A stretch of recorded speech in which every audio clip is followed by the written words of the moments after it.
Hello guys. तो इस बार की ये सर्दी ऐसा लग रहा है बस जान लेकर ही मानेगी। तबीयत है कि ठीक होने का नाम नहीं ले रही है, बट काम तो चलता ही रहेगा। सो अगर बात करें आज की फर्स्ट अपडेट की गाइस, तो वो है निक वॉकर की। एंड निक की इस लेटेस्ट अपडेट में देखो, निक की मुझे एक और अपडेट मिली थी कुछ दिन पहले, बट मैं रेगुलर वीडियोस नहीं डाल पा रहा था किसी रीज़न से, तो मैं कवर नहीं कर पाया। लेकिन उस अपडेट में क्या था मैं आपको बता दूं। उस अपडेट में निक ने ये शेयर करा था कि उनका वेट इस वक्त है 302 पाउंड्स। यस गाइस, अपने ऑफ सीजन के बिल्कुल कंप्लीशन वाले फेज में है निक इस वक्त, और इस वक्त उनका वेट 302 पाउंड्स। अब देखो, इस चीज़ को अगर एक दूसरे नज़र से देखोगे, दूसरे नज़रिए से देखोगे, तो आप जानोगे कि रीगन ग्राइम्स और निक की हाइट में कम से कम गाइस, कम से कम 3.5 से 4 इंच का फ़र्क है। उसके बाद भी रीगन हमेशा 300 पाउंड्स के आसपास ही ऑपरेट करते हुए दिखते हैं अपने ऑफ सीजन में, जबकि पूरे साल का गैप वो ले लेते हैं। और निक उनसे स्मॉलर होते हुए भी इन टर्म्स ऑफ हाइट बिल्कुल उनके एग्जैक्ट वेट पर है, और साथ में उनका फ्रेम भी इतना ज़्यादा फिल्ड आउट लगता है। इस बात से आप बस यही अंदाज़ा लगा सकते हो कि how much fuller Nick Walker का फ्रेम है, और साथ में रीगन को और कितना ज़्यादा अपने फ्रेम को भरने की ज़रूरत है। एनीवेज, आप में से जो लोग भी नए आए हैं या जिन लोगों को नहीं याद है, मैं बता दूं, निक वॉकर को रिटर्न हमें पिट्सबर्ग प्रो से देखने को मिलने वाला है। उसके बाद न्यूयॉर्क प्रो में भी वो कम्पीट करने वाले हैं, और दोनों ही जगह उनका मुकाबला होगा मार्टिन फिट्जवाटर से। यस गाइस, एक ऐसी बैटल जिसको देखने के लिए लोग बहुत ज़्यादा वेट कर रहे हैं, बिकॉज लास्ट ईयर निक ने मार्टिन को बीट तो कर दिया था न्यूयॉर्क प्रो में, लेकिन वहाँ पर मार्टिन से एक बहुत ही कड़ी टक्कर, अच्छी खासी बैटल हमें देखने को मिली अकॉर्डिंग टू जजेस गाइस। मेरे अकॉर्डिंग ऐसी बैटल नहीं थी, बट जजेस के अकॉर्डिंग हमें देखने को मिली। और साथ में उसके बारे में एक चीज़ और बोली जाती है कि निक जब अपने 100% पर नहीं थे, बिल्कुल पीक वर्जन के साथ नहीं थे, उसके बाद भी उन्होंने मार्टिन को बीट कर दिया था। और अब यहाँ पर और ज़्यादा निक इम्प्रूव आने वाले हैं, बिकॉज देखो, ऑफ सीजन बिल्कुल एक प्रॉपर लिया गया है, बहुत ज़्यादा एफर्ट्स डाले गए हैं, एक न्यू कोच के साथ वर्क करा जा रहा है। और साथ में आप अगर इनकी फिजिक यहाँ पर देखोगे तो आपको रियलाइज़ होगा कि कॉर्ड्स का साइज, जो इनके लेग्स को ब्रिंग अप करने बोलते थे, आउटर सीव्स पे इंक्रीज करने बोलते थे, साइज को, मास को, उस पर डेफिनेटली वर्क करा गया है। और आप यहाँ पर देख सकते हो guys, legs are looking definitely bigger, और साथ में 300 पाउंड्स के ऊपर ऑपरेट करने के बाद भी और अपने ऑफ सीजन में होने के बाद भी निक की फिजिक काफ़ी ज़्यादा टाइटर साइड पे दिखाई दे रही है। मतलब शेप देखो, हमेशा इनका बना ही रहता है इस तरीके से, एज भी थोड़े बहुत विजिबल है। अब ये अपना प्रेप का सीजन स्टार्ट करने वाले हैं, 15 से 16 वीक्स करेंगे, और उसके बाद पिट्सबर्ग प्रो में हमें नजर आएंगे, और उसके एक वीक बाद ही हमें न्यूयॉर्क प्रो में भी नजर आएंगे। और सच में गाइज, इनके जो भी फैंस हैं, जो भी अपने इनसे निराश हो चुके हैं, बिकॉज 2 साल लगातार इनको स्टेज पर नहीं देख पाए लोग, वो यही चाहते हैं कि एक बहुत ही स्ट्रांग वर्जन हमें देखने को मिले निक का, साथ में मार्टिन को बहुत स्ट्रांगली ये बीट करें, बिकॉज वही है, Martin is also improving like crazy guys. Martin बहुत जल्दी बहुत ज़्यादा टॉप के स्टार बन चुके हैं, और इस वक्त जैसे एस्थेटिक वगैरह वो कैरी कर रहे हैं, साथ में फुलनेस वगैरह, आप देखो पीरियड लिया है उन्होंने अच्छा खासा, तो वो अपने साइज फ्रेम पर ऐड कर चुके हैं। इतना ज़्यादा साइज ऐड नहीं करा उन्होंने मिस्टर ओलंपिया के बाद से, बिकॉज उनको भी पता है कि भाई साइज के पीछे जाते जाते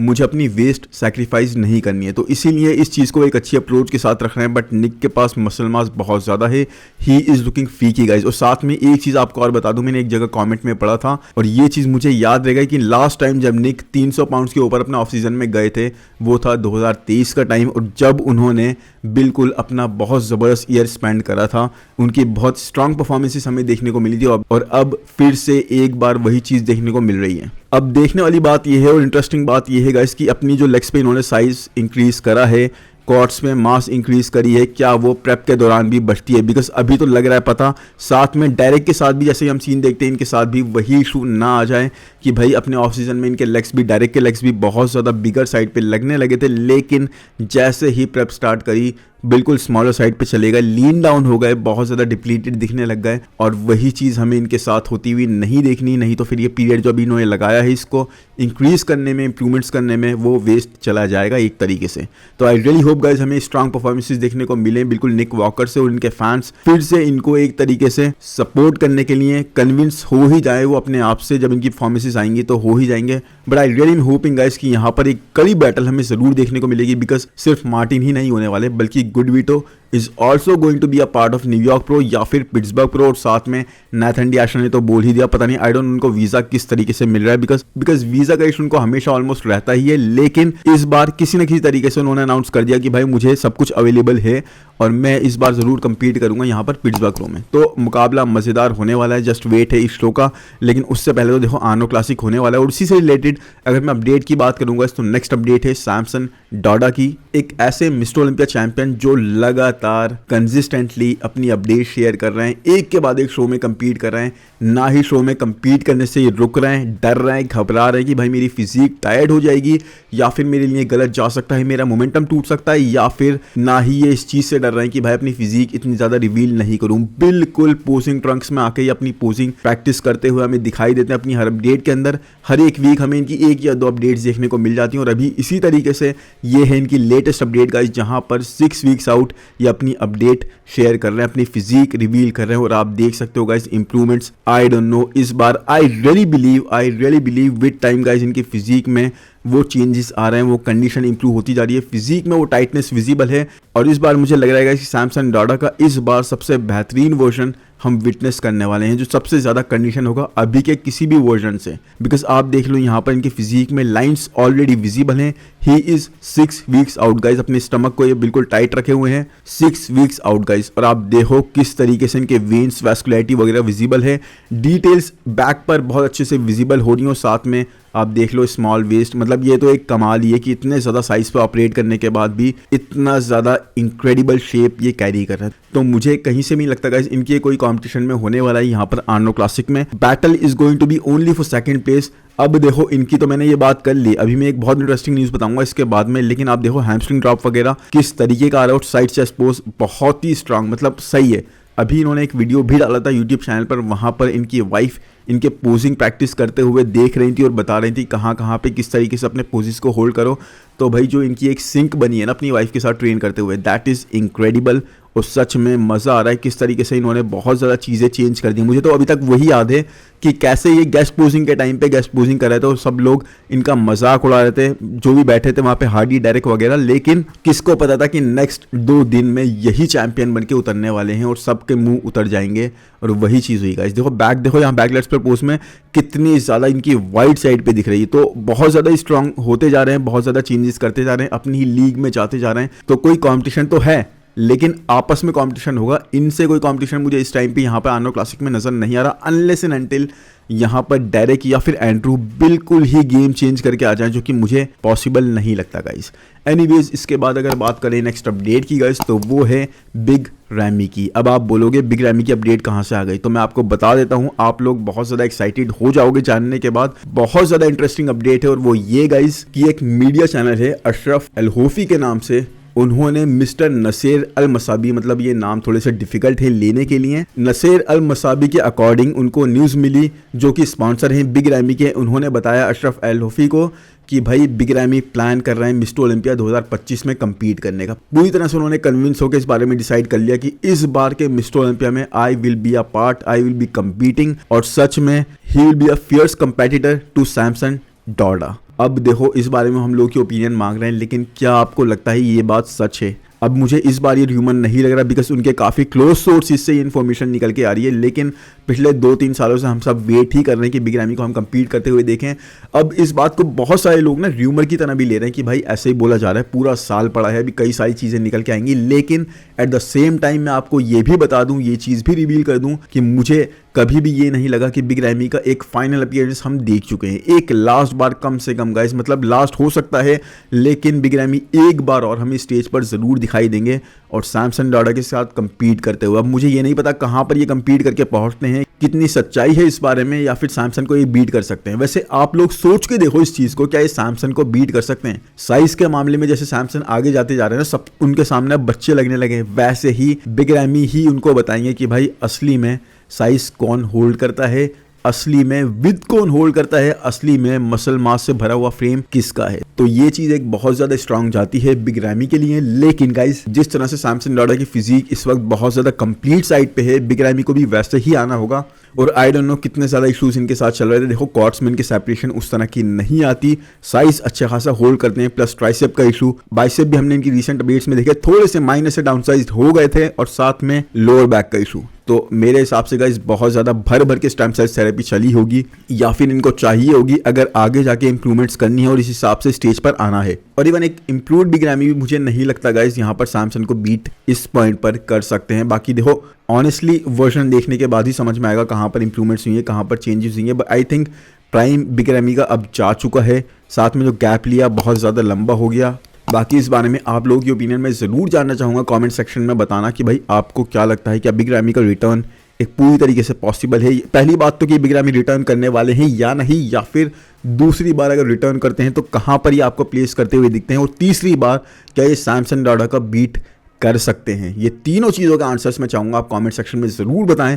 बाकी अब अगर चले नेक्स्ट अपडेट पे गाइस तो बहुत ही ज़्यादा मज़ेदार अपडेट है and that is about Diogo Montenegro. Yes and man एक चीज़ बताओ, क्या ये पॉसिबल है? कैसे भी is this a possibility from somewhere कि डियोगो इस बार के आर्नो क्लासिक में जीत जाए, कि डियोगो ना सिर्फ एरिन को बल्कि अली बिलाल को भी बीट कर दें और जीत जाएं आर्नो क्लासिक का टाइटल लास्ट ईयर की तरह दोबारा से। वेल सबसे पहले तो इस अपडेट को आप देखोगे तो आप रियलाइज़ करोगे कि डियोगो के पास एक एक्सट्रीमली टॉप टियर वाली फिजिक है guys. Look at the shoulder to waist ratio इस अपडेट के अंदर बहुत ही ज़बरदस्त दिखेगा। वेस्ट देखो कितनी ज़्यादा टेपर्ड दिखाई दे रही है, बिल्कुल पिचकी हुई, और उसके ऊपर delts proper rounded like caps and बहुत ही एक सॉलिड गाइस पिटी हुई बॉडी इनकी पता लग रही है, बहुत ज़्यादा मैच्योर बॉडी पता लग रही है। The only thing he lacks is abs guys. Yes Diogo का मिड सेक्शन जेनेटिकली वैसा नहीं है, इनको सपोर्ट नहीं करता, बट ये चीज़ गाइस इनको ना ही मल्टीपल टाइम्स टॉप 5 क्रैक करने से रोक पाई और ना ही 2 बार टॉप 3 क्रैक करने से रोक पाई। इनफैक्ट एक ऐसा आर्नो क्लासिक भी गुजरा है जहां एक इसी कोर के साथ में डियोगो ने एरिन को भी बीट करने के इतने करीब आकर खुद को दिखाया और लोग बिल्कुल दंग रह गए थे। आई थिंक वही थी एक हाईलाइट मूवमेंट डियोगो के करियर की जहां से डियोगो बहुत ज़्यादा उड़ गया, जबकि परफॉर्मेंसेस उससे भी स्ट्रांग ये पहले से ही देते आ रहे हैं। अब ये देखो वहां पर एरिन को बैटल दी थी और उसके बाद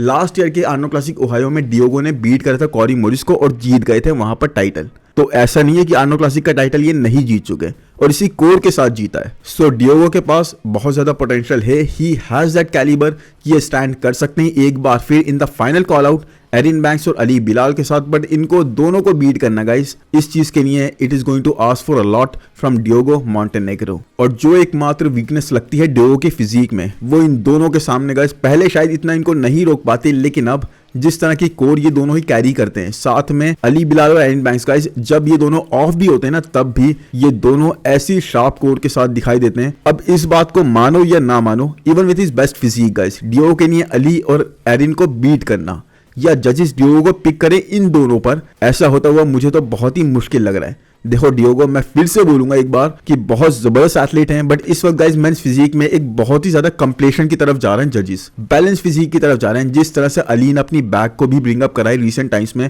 मसल मास ऐड करा है, हर उस चीज ने जिसने उन्हें रोका हुआ था उस पर काम करा है, उसी तरह से डियोगो अनफॉर्चुनेटली गाइस जेनेटिकली थोड़ा सा लिमिटेड है कोर के मामले में। और वैसे मैं चाहता हूं गाइस कि Diogo should have his time of the light. जितना hard work over the years consistently इन्होंने करा है guys, he has been so damn consistent, साथ में सीजन के बीच में भी कंपीट करते हैं बार बार, तो ही शुड हैव अपना टाइम और साथ में इंप्रूव्ड फिजिक के साथ मुझे लगता है डियोगो एंड अप करेंगे 3rd प्लेस पर। क्या ये सुपर कंपेटिटिव होके इन दोनों को बीट कर सकते हैं? वेल ये देखने के लिए तो हमको वेट ही करना पड़ेगा, इस अपसेट को देखने के लिए एक वेट करना पड़ेगा। बट अभी जो वेट नहीं करना पड़ेगा वो है आपको अपनी ओपिनियन देने के लिए। तो ओपिनियन जरूर शेयर करो कि क्या आपको लगता है डियोगो किसी तरीके से टॉप 3 क्रैक करने के बाद इन दोनों को भी बीट करके और ऊपर प्लेस कर सकते हैं और एक बार फिर आर्नो क्लासिक का टाइटल लेकर जा सकते हैं। बाकी अब अगर चले नेक्स्ट अपडेट पे गाइस तो वो है सर्जियो ओलिविया जूनियर की। एंड सर्जियो एक बार फिर अपनी कुछ अपडेट शेयर करते हैं and to our surprise guys पहले ये बता दूं कि यस आप में से जो भी लोग सर्जियो की अपडेट्स इतना पसंद नहीं करते उनके पास एकदम वैलिड रीजन है इस चीज़ का, क्योंकि Sergio has not been competing for a long time. Massive crazy dense muscles होते हुए भी he has not been able to win people या फिर compete इतना ज़्यादा इन्होंने नहीं करा जितना लोग इनसे एक्सपेक्ट करते थे और देखना चाहते थे इनको compete करते हुए। I mean, जब से मैंने ये चैनल स्टार्ट करा है तब से ही गाइस सर्जियो सिर्फ और सिर्फ 1 या 2 बार compete करने उतरे होंगे स्टेज पर, और शायद 2 बार भी नहीं, अगर मुझे सही याद है तो सिर्फ 1 बार। बीच में इन्होंने डोरियन येट्स के साथ वर्क करना स्टार्ट कर दिया और फिर बिना compete करे ही चले गए दूसरे कोच के पास। यस तो लास्ट 3-3.5-4 सालों में मल्टीपल टाइम्स इन्होंने अपने कोच को चेंज करा है, लेकिन कंपीट भी नहीं करा इतनी बार कि हर एक कोच के साथ एक ट्राई तो करा होता है स्टेज पर कि कैसा वर्जन दिखाई देता है। सो अब फाइनली सुनने में तो आ रहा है कि he is actually planning to get serious and compete more often. So Sergio अपनी इस अपडेट के थ्रू जो बताना चाह रहे हैं गाइज वो ये है कि अभी वो है इस ऑफ सीजन में 308 पाउंड्स के, यस, विच अगर हम सर्जियो की हाइट को कंसीडर करें तो he is very solid body weight जो अभी ये कैरी कर रहे हैं उसके हिसाब से। He is looking much bigger which he always has been, but he is looking softer as well, मतलब सॉफ्ट भी दिखाई दे रहे हैं इस वक्त हमें अपनी फिजिक के हिसाब से। इसलिए कितना इसमें फैट है कितना वाटर है ये तो खैर टाइम ही बताएगा जब ये प्रेप वगैरह स्टार्ट करेंगे, बट आई थिंक अब भी if he does not compete, अब भी अगर ये कम्पीट करने नहीं उतरते हैं स्टेज पर तो लोग इन्हें पूरी तरीके से डिसरिगार्ड कर देंगे, क्योंकि एक प्रोफेशनल बॉडी बिल्डर के पास गए सिर्फ कुछ साल ही होते हैं फॉर हिज प्राइम, फिर उनकी फिजिक कहीं ना कहीं डिटोरिएट होने लग जाती है, कैसे ना कैसे करके उसको सेव नहीं कर सकते। तो आई रियली होप गाइस ये वीडियो आपको पसंद आया होगा, पसंद आया है तो प्लीज़ लाइक कर दो यार, चैनल को सब्सक्राइब कर दो और जल्दी से हमें पहुंचाए 20,000 सब्सक्राइबर्स के मार्क पे। और साथ में मैं ट्राई करूंगा अब रेगुलर वीडियोस लाने की। बाकी कमेंट सेक्शन में ज़रूर बताना कि अपडेट्स आपको कैसी लगी और किसकी अपडेट्स आप मुझे कवर करते हुए देखना चाहते हो। बाकी मिलते हैं जल्दी ही नेक्स्ट वीडियो में। Thank you, bye bye.